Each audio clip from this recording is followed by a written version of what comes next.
सभी सिलीगुड़ी के आसपास में रहने वालों के लिए बड़ी खबर। बंगाल सरकार का एक और महत्वपूर्ण फैसला, सिलीगुड़ी कॉरिडोर को किया केंद्र के हवाले।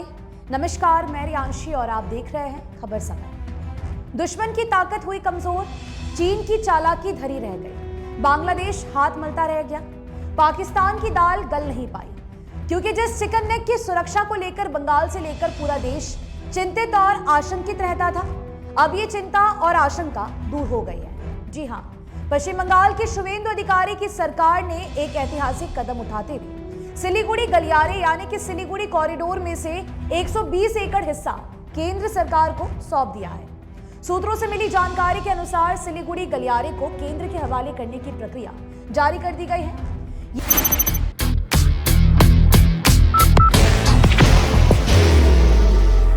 There will only be one insignia. ये वही भाग है जो नेपाल, भूटान, बांग्लादेश और तिब्बत क्षेत्र से होकर गुजरता है। यही कारण है कि ये खासा संवेदनशील हो जाता है। सिलीगुड़ी कॉरिडोर का ये भाग सामरिक दृष्टिकोण से अत्यंत महत्वपूर्ण है। इस भाग में अगर जरा से भी गड़बड़ी होती है तो इसका असर न केवल सिक्किम बल्कि उत्तर पूर्व के अन्य 7 राज्यों पर भी पड़ना तय माना जाता है। कई बार चीन इस भूभाग पर अपनी नापाक हरकतें दिखा चुका है।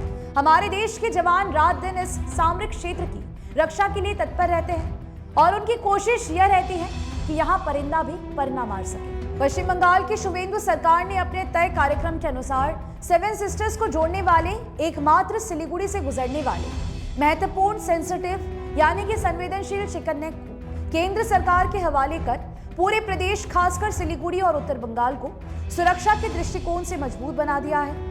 अब केंद्र सरकार ही चिकन नेक की सुरक्षा, मजबूती और उसके भविष्य को लेकर तमाम तरह की योजनाओं का ब्लूप्रिंट तैयार करेगी, जो दुश्मन को करारा जवाब देगा। आपको बताते चले कि भारत बांग्लादेश खुली सीमा पर बाड़ लगाने का काम जल्द ही शुरू होने वाला है। शुवेंदु सरकार ने इसके लिए जमीन आवंटित कर दी है। केंद्र सरकार और केंद्रीय एजेंसियां जल्द ही बांग्लादेश से होने वाली घुसपैठ को रोकने के लिए अपनी सुनियोजित योजना को अमली जामा पहनाने में जुट गई है। पिछली तृणमूल कांग्रेस की सरकार ने बांग्लादेश से घुसपैठ को रोकने के लिए कोई कारगर कदम नहीं उठाया था और घुसपैठ के लिए केंद्रीय एजेंसियों को हमेशा जिम्मेदार ठहराया था। लेकिन अब हालात बदल चुके हैं। बंगाल में बीजेपी की सरकार है। ऐसे में डबल इंजन की सरकार राष्ट्रीय सुरक्षा के मुद्दे पर जीरो टॉलरेंस की नीति अपना रही है। बाहर की भागदौड़ अब नहीं तोड़ेगा आपके घर का सुकून। SBM गोल्ड UPVC विंडोज, आपके घर का सुकून। चिकन नेक को अभेद्य किला बनाने के लिए बंगाल की शुवेंदु सरकार ने नेशनल हाईवे के 7 हिस्सों को NHAI और NHIDCL को सौंपने की मंजूरी दे दी है। इन 7 हिस्सों में से 5 सिलीगुड़ी गलियारा या चिकन नेक से होकर गुजरते हैं। इस संबंध में बंगाल सरकार के मुख्य सचिव के दफ्तर से एक प्रेस नोट भी जारी किया जा चुका है।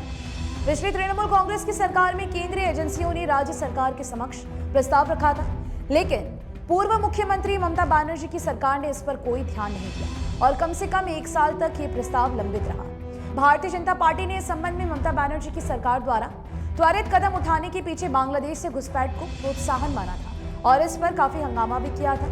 बता दें कि सिलीगुड़ी के नजदीक चिकन नेक का जो भाग काफी संवेदनशील माना जाता है, वो नेपाल, भूटान और बांग्लादेश के बीच फंसा हुआ है। ये हिस्सा लगभग 20 से 22 किलोमीटर चौड़ा है। इसी भाग पर चीन की गिद्ध दृष्टि कब से टिकी हुई है। बांग्लादेश भी जब तक आंखें दिखाने लगता है और पाकिस्तान की हेकड़ी भी समय समय पर सामने आती रहती है। भारत के लिए ये भाग इतना महत्वपूर्ण है कि अगर यहाँ किसी तरह की रुकावट आती है तो इसका असर 7 सिस्टर्स पर पड़ना भी तय है। उत्तर पूर्व के 7 राज्यों की कनेक्टिविटी से लेकर विकास और बुनियाद तक सब तरह से ये बाधित हो सकती है।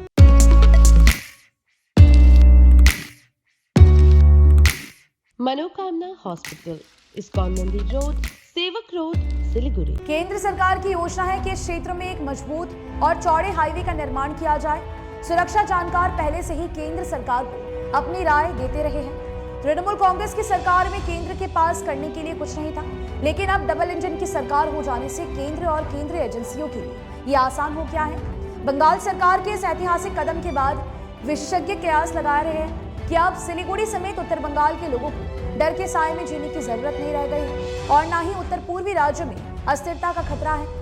इसका एक और सबसे बड़ा लाभ ये होने वाला है कि बरसात और मानसून के समय पहाड़ी क्षेत्रों में भूस्खलन या उत्तर पूर्वी राज्यों से गुजरने वाले नेशनल हाईवे के टूटने या खंडित होने का कोई खतरा नहीं रहेगा।